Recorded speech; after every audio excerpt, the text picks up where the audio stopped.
In the previous moments on this program, we talked to a highly accomplished, highly underappreciated man whose sacrifices and commitment in the game of basketball has rightly earned him a revered place of honor in the sport. But Clarence Big House Gaines is one of many men who paid the price and endured the past with little gratitude. Last week, a fine man named Don Barksdale passed away after a bout with cancer at the age of 69 at his home in Oakland, California. A generation or two may not remember Don, but it's a shame if they don't. He was the first black man to ever earn All-American basketball honors, the first black to play for the U.S. Olympic team some 44 years before the Dream Team. He was the first black man to play for an NBA All-Star team, yet this former Celtic star couldn't even earn a place on his high school team because his coach had a quota for just one black per team. A few years ago, Don Barksdale appeared on this show. He talked about what it was like to be a black man in very intolerant times. It was painful, and it was terrifying back then. I was with the United States Olympic team in Lexington, Kentucky, where we were playing an exhibition game. I received a telephone call at the black family that I was staying with that if I went out on that basketball court, I was going to be shot. Now, it's a funny thing.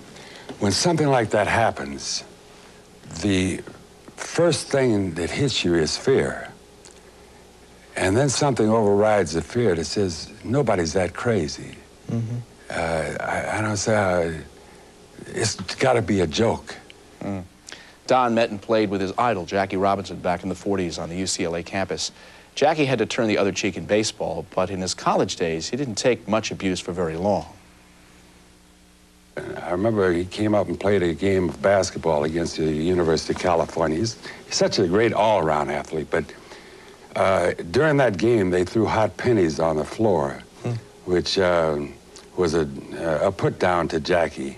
And Jackie... Pennies being brown as opposed to nickels or dimes. Pennies being brown, and actually they were lighting the pennies and throwing them out there. When somebody would go to pick them up, they'd burn their hand. Wow. But this was just an action that some of the Cal rooters took. Jackie literally took on that whole stand. He stood in front of him and was going to fight the whole bunch of them. Make no mistake, there were decent and good white men who aided and comforted men like Don Barksdale, like the Celtics' Bob Cousy. Bob Cousy is a gentleman from the word go. He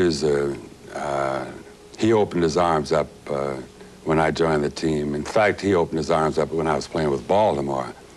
He kind of went out of his way when we play against each other. He says, hey, man, you're an awfully good ball player, man.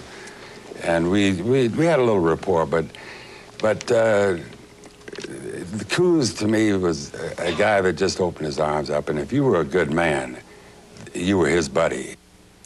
We still live in a nation separated by color. It's a caste system that hasn't improved in many areas. In fact, it's been said that a black man in America can rarely escape his birth. But unless we acknowledge the hardship and sacrifices of men like Clarence Big House Gaines or Don Barksdale, we won't know what progress we have made or where we are going. But more than that, these men have succeeded in fulfilling their dreams despite the odds.